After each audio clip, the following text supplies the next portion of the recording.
बिल्कुल अप्रोप्रिएट आज के हमारे मौजू के हिसाब से। वो पूछ रही थी कि जब किसी रिश्ते में जा रहे हो तो किन बातों पे गौर करना चाहिए। अगर आपको इत्मीनान ना हो तो फिर आप अपना इत्मीनान कैसे पैदा करें। तो ज़्यादा जो आमतौर पर देखा जाता है वो ये देखा जाता है कि लड़की खूबसूरत कितनी है, और लड़के के बारे में देखा जाता है कि वो कितना कमाता है, या उसकी तालीम क्या है, या मुआशरे में उसका मकाम क्या है घर से बाहर। अगरचे ये दो चीज़ें भी अहम हैं, इस पे भी जारी रहनी चाहिए तवज्जो, लेकिन कुछ और फैक्टर्स हैं जो कि पहले ज़्यादा गौर से देखने चाहिए। वो क्या है? वो दोनों के लिए कॉमन है, वो उसमें कोई फ़र्क नहीं है, वो दोनों के लिए कॉमन फैक्टर्स हैं। क्योंकि जिन चीज़ों की वजह से किसी शादी में निबाह होता है वो किसी एक में नहीं होती, वो दोनों में होते हैं। जैसे कहते हैं ना, ताली दोनों हाथों से बजती है। तो मियाँ बीवी में जो निबाह होता है ये दोनों की तरफ से हो तो होता है। लेकिन अगर एक कोशिश करे तो वो दूसरे को माइल कर सकता है, कायल कर सकता है, या अपनी मर्जी के सांचे में जहाँ कहीं खराबी हो तो वो डाल सकता है। ठीक है। यहाँ मैं निबाह के हवाले से कुछ ऐसे फैक्टर्स की तरफ निशानदाही करूँगा कि इन लोगों के अपनी ज़िंदगी में दूसरे रिश्तों में निबाह कैसा चल रहा है। निबाह के बारे में उनकी एक अनकॉन्शियस या माइंडलेस पॉलिसी क्या है, क्या वो निबाह में यकीन रखते हैं। अगर आप देखें तो आपको बड़ी आसानी से शवाहद नज़र आ जाते हैं कि कोई अपनी ज़िंदगी में निबाह पे कितना यकीन रखता है। क्योंकि निबाह का मामला जहाँ मियाँ बीवी के दरमियान एक अरूज पे नज़र आता है और उसकी अहमियत के एतबार से, वहाँ हमारी ज़िंदगी में कई और मकाम होते हैं जहाँ निबाह मामूली नज़र आता है। जैसे घरेलू मुलाजमों को फारिग कर देना, किसी पीएन को, किसी ड्राइवर को, इस दर्जे के लोगों को जब हम आसानी से अपनी ज़िंदगी से निकाल के नए लोग शामिल करते हैं तो यहाँ से वो ख़राबी स्टार्ट होती है। फिर आप आगे बढ़ते बढ़ते अपनी ज़िंदगी में अहम लोगों को भी छोड़ते चले जाते हैं। फिर एक वक्त आता है कि आप माँ बाप बहन भाइयों से दूर हो जाते हैं, फिर बीवी बच्चे, ये एक पीछे पूरा एक ट्रैक रिकॉर्ड नज़र आता है कि आप अपनी ज़िंदगी में कितने लोगों को छोड़ छोड़ के आप अपने आप को तन्हा कर रहे हो। यही मर्द या औरत फिर अपनी ज़िंदगी में अपने जो शरीक हयात है उसके बारे में भी यही पॉलिसी रखेगा। और वो जिसे कहते हैं ना, हर जुर्म की सज़ा मौत, तो वो हर जुर्म की सज़ा ये है कि रास्ता तोड़ देना, रिश्ता तोड़ देना, नाता तोड़ देना। तो एक तो निबाह की पॉलिसी पे गौर, मतलब ये कि अगर ये देखा जाए कि उसके अपने वालिदैन से, दोस्तों से, अजीज़ो अकारिब से, जॉब वर्क प्लेस पे किस तरह के हैं। जो आपने एक बात की, बाज़ औक़ात एक अच्छे मैनेजर के लिए हायर एंड फायर बड़ा ज़रूरी होता है।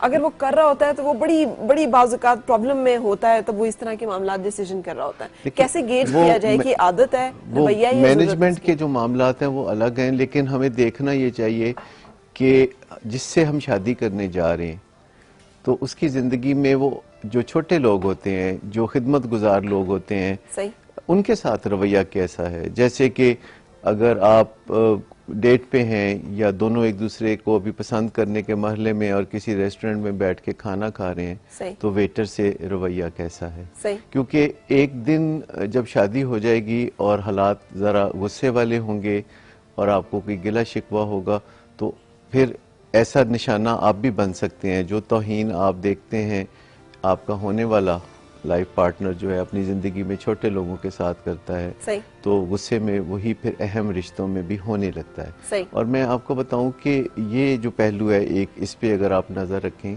तो आपको बेहतरी मिल सकती है। दूसरा सेल्फ एस्टीम की बात होती है। ठीक है कि आप देखिए कि कोई अपने आप को पसंद करता है कि नहीं करता। ठीक है। या जब आप किसी के चेहरे पे नज़र डालें और उसको ना पता हो कि आप उसे देख रहे हैं तो आपको उसका चेहरा जो है वो कैसा नज़र आता है, अफसरदा नज़र आता है, डिप्रेस नज़र आता है, या गुस्से में नज़र आता है। तो जब आप अपने होने वाले लाइफ पार्टनर को देखें, ऐसे मौके पे देखें कि जब उनको ना पता हो कि आप उन्हें देख रहे हैं, क्योंकि जो ही आप पर नज़र पड़ेगी वो अपने चेहरे को मास्क कर लेंगे, बेहतर बना लेंगे।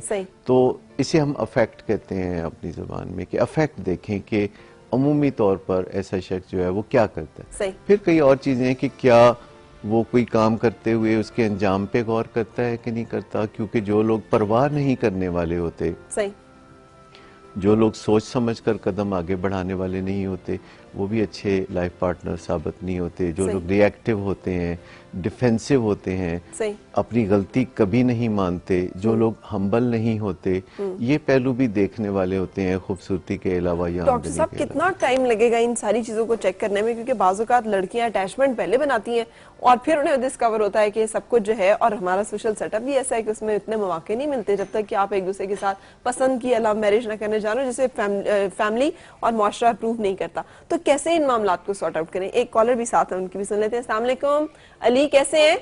जी शुक्र अल्हम्दुलिल्लाह, अल्लाह का करम है। जी फरमाइए। जी मैंने ये सवाल करना है कि मैंने आज से 6 माह पहले, जी 6 माह पहले मैंने कोर्ट मैरिज किया था, लव मैरिज। अच्छा ठीक है, आपने क्या किया था 6 माह पहले? कोर्ट मैरिज किया था। अब घर वालों को मैंने नहीं बताया था। कोर्ट मैरिज किया था, सही सही सही। अब वो उसके बाप को पता चल गया, उसका नाम फरीदा है, तो वो खुला मांग रही मेरे से। मेरा कोई कसूर भी नहीं है, मैं इतनी मोहब्बत करता हूँ, वो खुला मांग रही है और मैं बहुत परेशान हूँ। प्लीज आप मेरे लिए दुआ करें। आपके घर वालों को पता है? जी सर, दोनों घर वालों को पता चल गया। अब उसने खुला का दावा दायर किया हुआ है। आपके घर वाले क्या कह रहे हैं? मेरे घर वाले कहते हैं ठीक है, लेकिन वो जब परेशान होते हैं तो वो कहते हैं नहीं तुम इसको खुला दे दो। वो इस तरह कानूनी कार्रवाई कर रही है, क्यों नहीं समझती कि आप मेरा कुछ पूछना चाहेंगे इनसे? आप साथ रहें, आप साथ रहें, हम बहुत सारी बातें करेंगे जिससे आपको हो सकता है कि जवाब मिले। साथ जी डॉक्टर साहब। देखिए, वो कहते हैं ना, इस तरह तो होता है इस तरह के कामों में, और इस तरह के काम नहीं करने चाहिए। लड़की लड़के की जो शादी होती है, अगरचे दो अफराद के दरमियान ये बंधन नज़र आता है, लेकिन वो दो अफराद जिन जिन लोगों से बंधे होते हैं, ये उनके दरमियान भी एक बंधन होता है। और ये बदशगुनी वाली बात है कि एक शादी हो रही है तो बहुत सारे लोग मुखालफत कर रहे हों, फिर जो काम चोरी से किया जाता है तो वो कोई अच्छा नहीं होता। जब चोरी पकड़ी जाती है तो फिर काम खराब हो जाता है। बिल्कुल। और अगर इतना ही आपको मोहब्बत थी तो आपको उनकी फैमिली को कन्विंस करके एक जायज, एक मोतबर तरीके से सब कुछ करना चाहिए था। और अब अगर ये सब कुछ हो रहा है तो फिर इसका आगे भी नतीजा अच्छा नहीं होगा, क्योंकि मोहब्बत वो चीज़ नहीं होती जिसका नतीजा बुरा होता है। मोहब्बत तो एक बड़ा ही ज़बरदस्त जज्बा है, और ये वो चीज़ है जिसका नतीजा हमेशा अच्छा होना चाहिए। अगर हमारी किसी से भी मोहब्बत का नतीजा अच्छा नहीं निकल रहा तो वो कोई मोहब्बत नहीं थी, वो कुछ और जज्बा था जिसे हमने मोहब्बत का नाम दे दिया। बिल्कुल सही। और फिर अगर कोई लड़की खुला मांग लेती है ना एक दफ़ा, तो उसकी कोई वजह नहीं होती, यानी तलाक की वजह होती है। जब कोई तलाक देता लेता है तो उसकी वजह होती है कि मैं इस वजह से तलाक दे रहा हूँ, या मैं ले रहा हूँ, या कुछ कर रहा हूँ। खुला जो होता है ना, इसकी कोई वजह नहीं होती।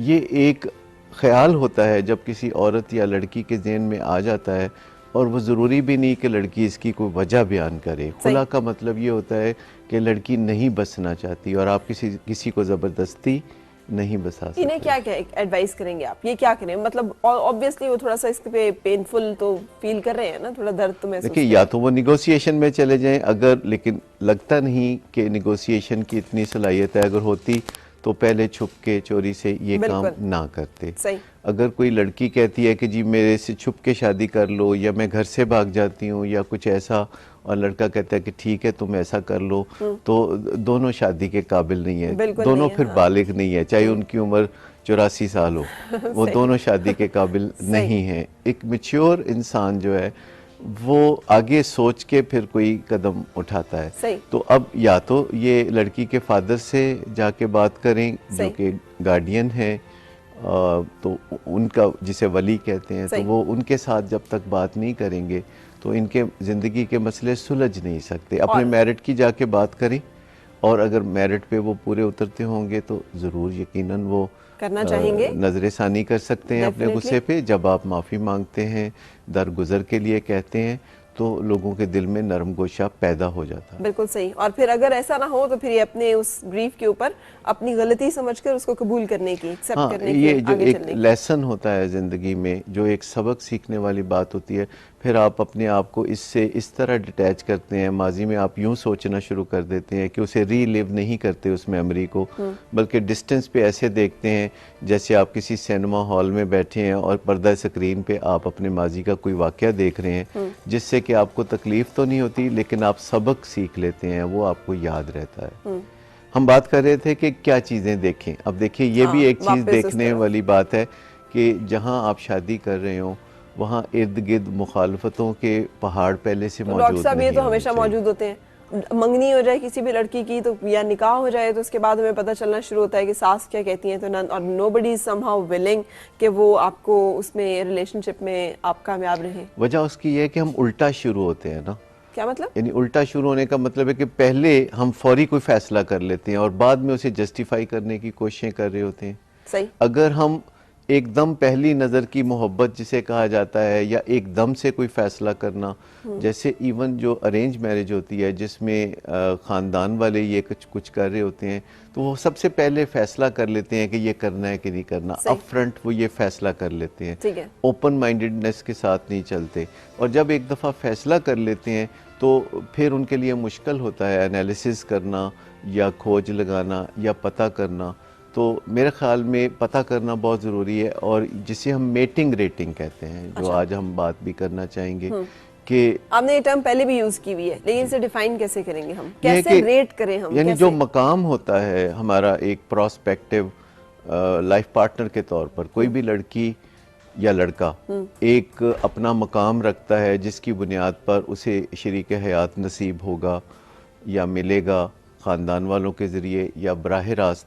तो वो मकाम जो बुलंद करने की एक कोशिशें होती हैं, अगर कोई टीन एज में अपने मकाम बुलंद करने की कोशिशें करें जिनकी वजह से उनको बाद में अच्छा रिश्ता मिले, तो ये ज़्यादा बेहतर है बनिस्बत इसके कि टीन एज में ही कहीं ना कहीं एक इनसिक्योरिटी के तहत दिल लगा बैठें या कुछ करें।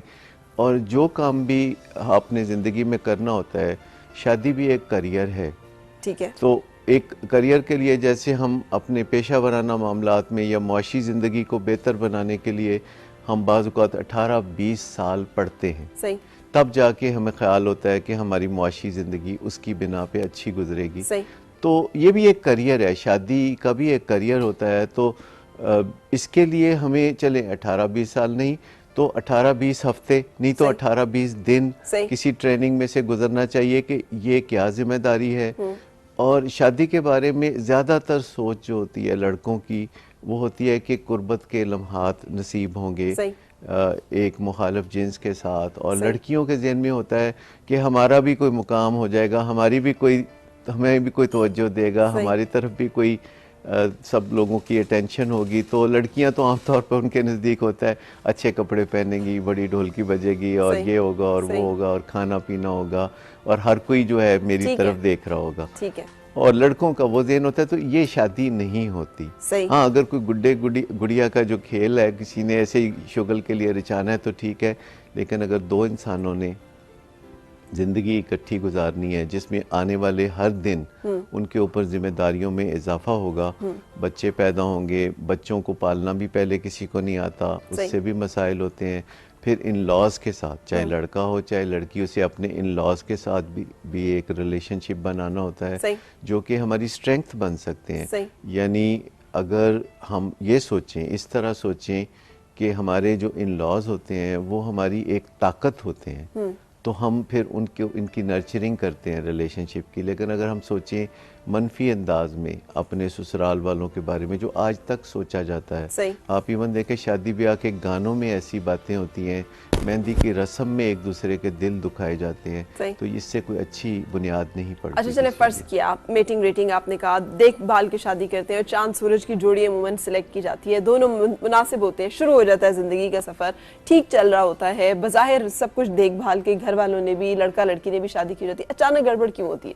वो क्या फैक्टर्स हैं जिनकी वजह से मसाइल पैदा होना शुरू हो जाते हैं? अचानक गड़बड़ नहीं होती। अच्छा। गड़बड़ आहिस्ता आहिस्ता होती है, एक इंक्यूबेशन पीरियड होता है। अच्छा। एक बड़ा लंबा अरसा होता है जिसमें मसाइल पलते रहते हैं, अचानक बम फटता है। अच्छा। अचानक फिर जो नुकसान सामने आता है तो हमें लगता है कि ये सब कुछ अभी हुआ है। सही।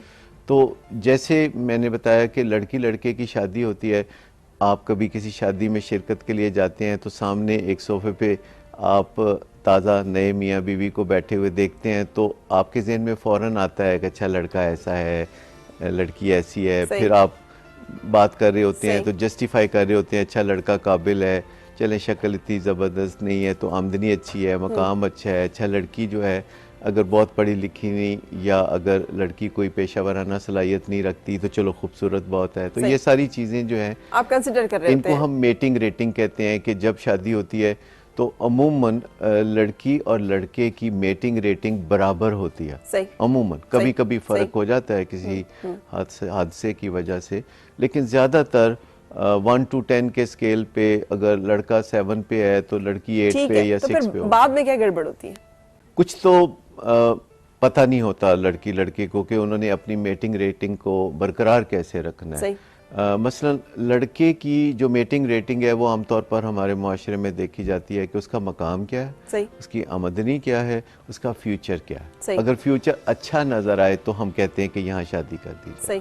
और लड़की के बारे में होता है कि अभी वो कितनी खूबसूरत है अभी आज के ज़माने सही। में, और उसकी शक्ल सूरत कैसी है। सही। अब आप बताइए कि अगर इन दोनों चीज़ों को आप पिलर कहें किसी शादी का, जो कि होना नहीं चाहिए, इन दोनों चीज़ों को अगर आप पिलर कहें शादी का, तो वक्त गुजरने के साथ साथ फितरी तौर पर जो खातून हैं उनकी मेटिंग रेटिंग गिर सकती है, उनकी सेहत ख़राब हो सकती है, हुस्न मान पड़ सकता है बच्चे पैदा होने की वजह से या लापरवाही की वजह से। और लड़के को चूँकि हम पहले देख रहे होते हैं उसका पोटेंशियल कि ये आगे जाके अच्छा मुकाम हासिल करेगा, जो कि मुतवक्को तौर पर वो कर लेता, तो उसकी मेटिंग रेटिंग ऊपर चली जाती है। ये डिस्पैरिटी, ठीक है, ये जो फ़र्क पैदा होना शुरू होता है, इससे एक खराबी पैदा होना शुरू होती है। अब देखिए जितने भी मुआहदे होते हैं, शादी भी एक मुआहदा है, कॉन्ट्रैक्ट है, जितने भी मुआहदे होते हैं यही बाद में कोर्ट में पहुंचते हैं और तनाज़ात पैदा होते हैं। वजह उसकी ये होती है कि जो मुआहदा हम आज करते हैं, जैसे मुलाजमत का भी मुआहदा है,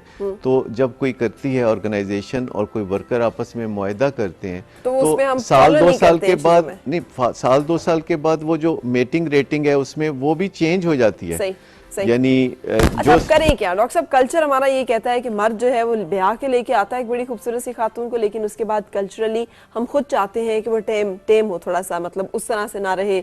माँ बाप के घर में तो वो ड्रेसअप भी हो सकती है, खा पी भी सकती है, फिर बच्चों की वजह से आपने खुद का। अब इन तमाम मामलात को कैसे देखते हुए आगे चलें कि जिंदगी के और उम्र के और वक्त के जो असरात हैं और हालात के असरात हैं उनसे अपने आप को बचा भी सकें और रिश्ते को भी महफूज और मजबूत रख सकें? पेशबंदी एक चीज होती है, प्रोएक्टिव सोच एक होती है, एक्टिव सोच एक होती है, रिएक्टिव सोच।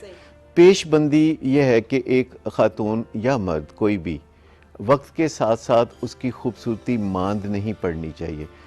अगर आप देखें आपको बहुत सारे लोग ऐसे नज़र आएंगे जो 25 साल की उम्र में जितने खूबसूरत नज़र आते हैं तो 35 में और ज़्यादा खूबसूरत, और 45 में और 55 में उनकी खूबसूरती बढ़ती चली जाती है, क्योंकि एज से खूबसूरती में कोई फ़र्क नहीं पड़ता। ये एक मिथ है। बहुत से मामलात आप अपनी ज़िंदगी में, आप अपनी गुफ्तगू में, आप अपने इंटरेक्शन में, फेशियल एक्सप्रेशन में, बॉडी लैंग्वेज में और अपनी कम्युनिकेशन स्किल्स में जब इजाफा करते हैं तो हुस्न मान नहीं पड़ता।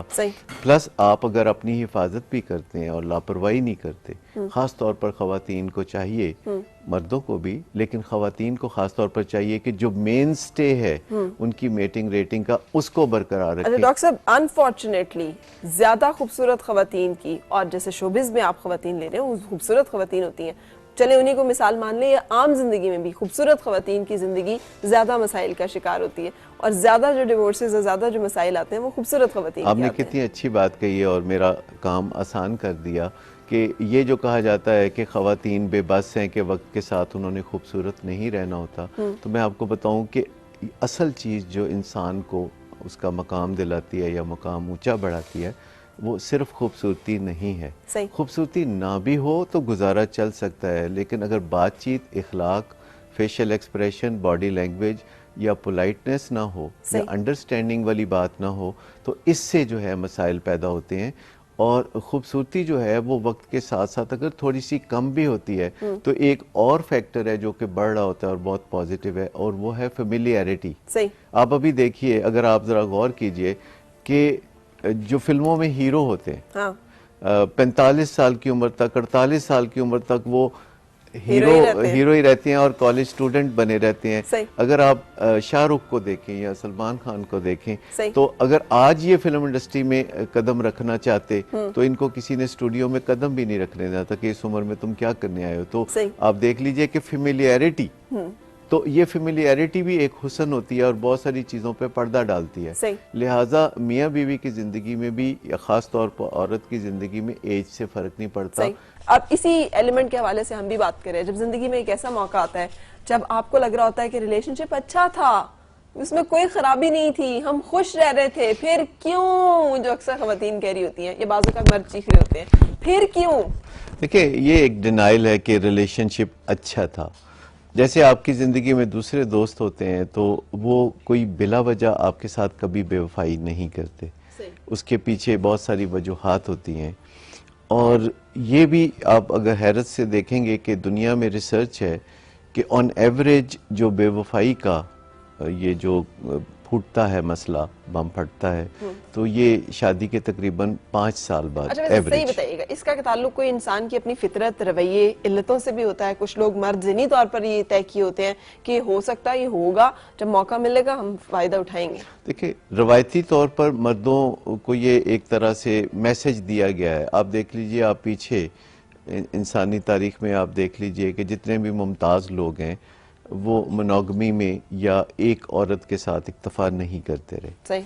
आप माजी करीब में देख लें, माजी बईद में देख लें, मोनोगमी जो है दुनिया के किसी भी कल्चर में ये मुमताज़ लोगों का शेवा नहीं रहा। लेकिन दुनिया में सिविलाइजेशन के साथ और तहजीब के साथ हर चीज़ बदल रही है। सही। और आप इस चीज़ को यकीनी बना सकते हैं अपनी मैरिज में कि आपका मियाँ आपकी ज़िंदगी में किसी और औरत को ना लाए। तो ये एक करने वाला काम है, ये होने वाला काम नहीं। कैसे होगा ये काम? अच्छा, पहली बात तो मैं ये बताना चाहूँगा कि एक ऑन एवरेज जो है शादी के 5 साल गुजरने के बाद ये हादसा होता है। सही। अच्छा, दूसरी बात ये अच्छी तरह से यानी जान 5 साल से पहले नहीं होता?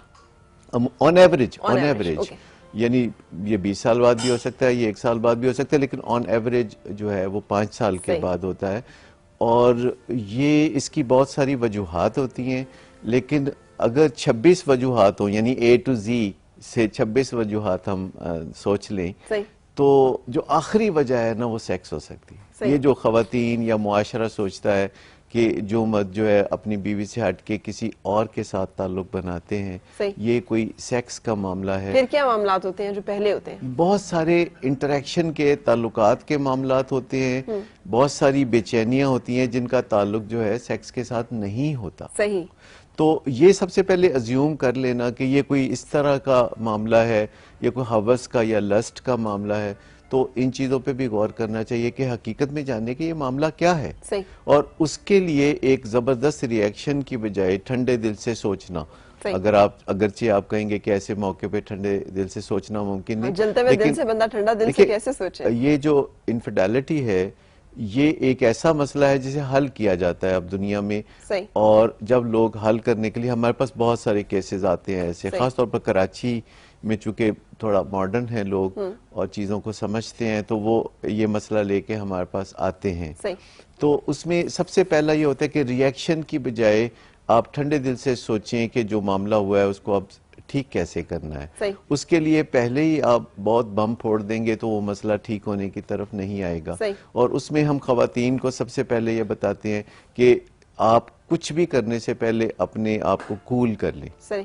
और ये जो आप बहुत ज़्यादा रिएक्शन दे रहे हैं और इर्द गिर्द जो है माहौल को बहुत फ़ज़ा को मसमूम कर रहे हैं, अगर आप ये ना करें और ट्रेनिंग में जाएं और सीखें कि आप इस पे निगोशिएट कैसे करेंगे अपने खामद के साथ, और जब तक आप वो सीख नहीं लेते आप कोई दखल ना दें उस मामले में, उस मामले को खुला छोड़ दें। अगरचे उस मामले को खुला छोड़ने से वो मामला थोड़ा बढ़ सकता है, लेकिन आपके दंगा फसाद करने से, दींगा मुश्ती करने से भी वो मामला बढ़ेगा। सही। तो जिससे आप प्यार करते हैं, आप अगर उसे बदलना चाहते हैं तो फिर आप उसे हर्ट करके नहीं बदल सकते, बेइज्जत करके या तौहीन करके नहीं बदल सकते। सही।